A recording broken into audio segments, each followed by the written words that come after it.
Coming up next, a hostage and prisoner swap is taking place between Israel and Hamas as a 4-day ceasefire begins. Plus, people hit the malls for Black Friday, and mom and pop stores get ready for Small Business Saturday.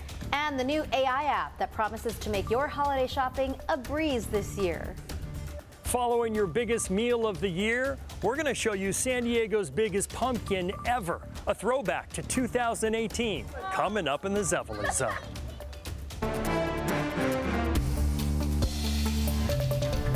This is CBS 8 News Live at 6.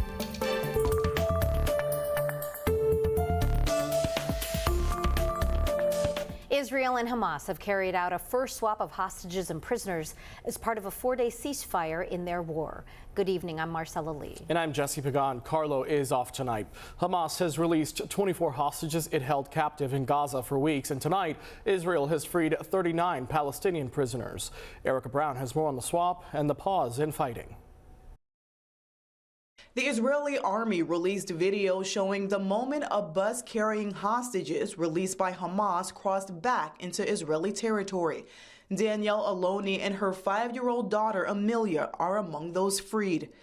Her brother Moran is excited for her freedom, but he still doesn't know if his other sister Sharon, her husband, and her 3-year-old twin children are alive or still being held as hostages. You know, the moment that you wake up and you're not sure if what happened yesterday is a part of a dream or not, that's still how I wake up. No Americans, including Abigail Moore-Edan, are among the first group released. 2 American women and 1 4-year-old child, Abigail, who remains among those missing. We also will not stop until we get these hostages brought home. This is just the first wave of 50 hostages expected to be released, and President Biden says he is still working to get the American hostages freed. Today's release are the start of a process. We expect more hostages to be released tomorrow, and more the day after, and more the day after that. 39 Palestinians were also released from Israeli prisons as part of the deal. This Palestinian mother says she might faint when her daughter comes home. The prisoner swap only began after both sides began a 4-day pause in fighting as part of the truce agreement. The temporary ceasefire has also allowed much-needed aid to flow into Gaza. Erica Brown, CBS News, Washington. The UN says it offloaded more than 135 trucks filled with fuel and food in Gaza today. That is the largest supply of aid since October 7th. The UN also says 21 critical patients were evacuated from north of Gaza. Pro-Palestinian demonstrators made their way through downtown San Diego and the Embarcadero late this afternoon. We've been told the crowd did cause some delays on Harbor Drive earlier tonight. So far, we're not aware of this demonstration shutting down any streets. This rally was led by the San Diego chapter of the Palestinian Youth Movement and more than a dozen other local organizations.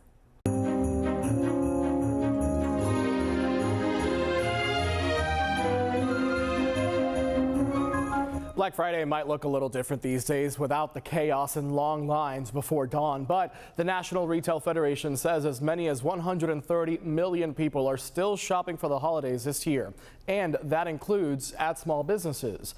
CBS 8's Kirsten Holmes is live in North Park tonight with why local ones are looking for your support. Kirsten? That's right, Jesse. Gone are the days of people waking up at 4 a.m., packing their family up, sitting outside of a big box store in the cold, waiting for those deals. Now that those deals can be found online throughout the week, small businesses we talked to today say they're hoping to cash in on those holiday shoppers.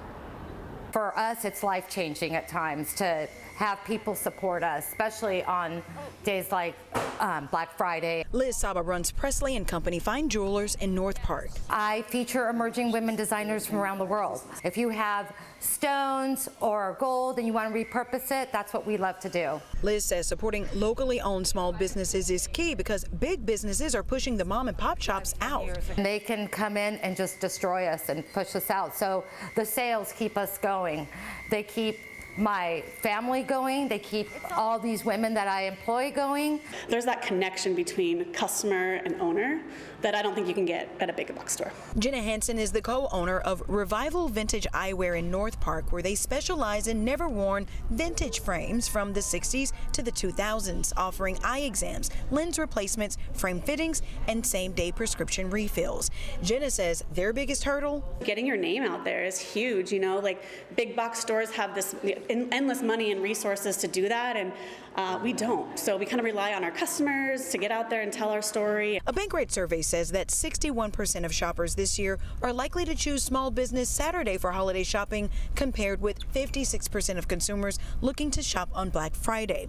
Dr. Lawrence Willis is an entrepreneur who runs The City Needs Us clothing and transportation services. He says remembering to put the Black in Black Friday or supporting other minority-owned businesses goes a long way. No city thrives without its people, Black, brown, whatever. We need to be able to cycle that dollar in our own businesses and just support entrepreneurship, folks that are willing to kind of put themselves out there. Okay, so we have Black Friday, Small Business Saturday, and Cyber Monday. Plenty of opportunities for holiday shoppers to take advantage of deals. The small businesses we talked to today say they are happy to hear that there's more interest in supporting small businesses, but they hope that interest turns into dollars for our local economy. Reporting for CBS 8, I'm Kirsten Holmes. Back to you. Now, Kirsten, with Black Friday kind of a thing of the past, at least the way we remember it, where did the name and tradition of Black Friday come from?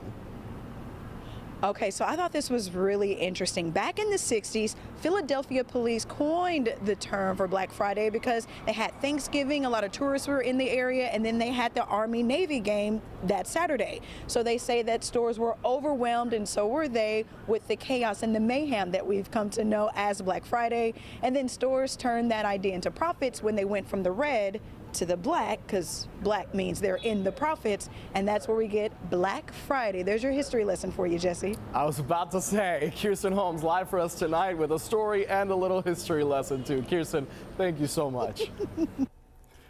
All right, tonight investigators in Irvine are looking into what caused a car to crash into a lake. Orange County firefighters say they were called to the lake in the Woodbridge development around 10 last night.